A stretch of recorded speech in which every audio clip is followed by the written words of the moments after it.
Oh, what is the most productive thing you do for an hour before you start your weekend?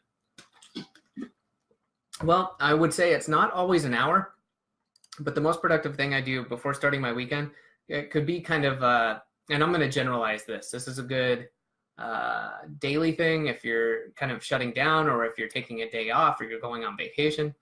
But a lot of it starts maybe, and again, just to go back to the weekend analogy, is ending on Friday.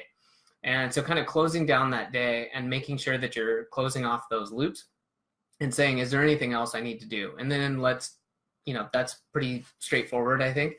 And then waking up, let's say on Saturday, and you wake up and you get around and you have a cup of coffee and you're sitting down. It's the weekend. What do you do? And I would say, yeah, I don't need an hour to do this, but I would kind of do the same thing where I highly encourage you to do a daily review every single day. All right, that's really part of the foundation of building up your productivity and becoming more efficient so that you can spend time doing the things that you most want to do. So do the daily review, and part of that should include, hey, it's the weekend. What do I want to do? Now, I got nothing wrong, and I think it's good to have time where, what am I going to do? I'm going to be freaking lazy. I'm going to watch Netflix today. Like, that's totally fine. But I think also a lot of times we let things get away from us. And, we had all these things we wanted to do, but, we either forgot, we didn't get to it because we ended up taking the whole weekend and watching Netflix or doing something. So write down, what is it that you actually want to do? Again, maybe being realistic with this is always good.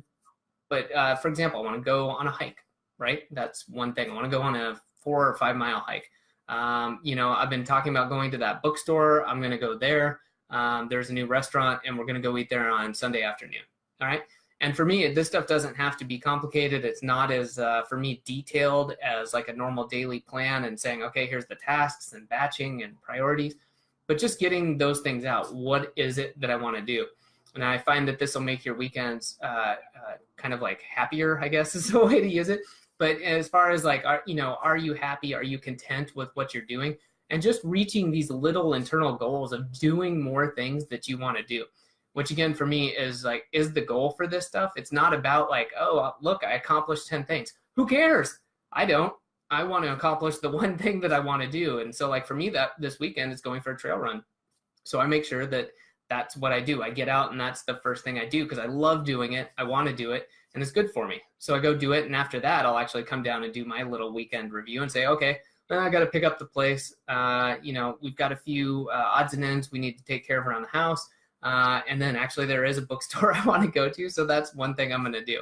And literally just writing it down on a Post-it note, using the best self-journal, whatever it is you use for tracking.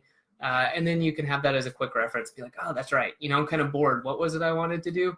Go to it and get that stuff done. So I think that would really improve anyone's happiness and just help you stay on top of things in such a good way. To me, it's been a real positive boost to getting things done and really enjoying myself more with my time off. So I will say that, like anything, this can be taken too far, and hopefully I've kind of hedged enough to say like, I'm okay with having time where I don't have this like structured time. And I don't advise anyone to take this so far that you have to plan out every minute. Because a lot of times that won't work, especially for relationships. You got to have time, to allow for other person doing things or having their plans to do. And that gets into communication, which is a whole nother topic. But I would say that, just having these ideas and getting them out of your head about what you truly want to do is the most important part. So hopefully that's helpful. Thanks for watching. You can stay up to date by subscribing right there. If you'd like to come join our free Facebook group about process, automation, productivity, all that good stuff, you can do that right there. Just answer the few quick questions and you'll be in.